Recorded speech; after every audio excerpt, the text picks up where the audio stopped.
এক সময় আমরা ছোট ছিলাম। এলাকার সবাই মিলে সারাদিন একসাথে খেলতাম। সন্ধ্যায় কারেন্ট গেলেও দৌড়ে বের হয়ে যেতাম। কোনো একজন খেলার সাথী একবেলা অনুপস্থিত থাকলে আমরা সবাই মিলে বাসায় গিয়ে খোঁজ খবর নিতাম।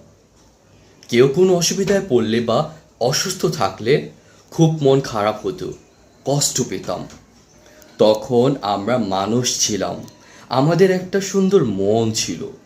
তখন কোনো আন্দোলন, ছাত্রলীগ, ছাত্রদল, পুলিশ কিংবা ক্ষমতা বুঝতাম না।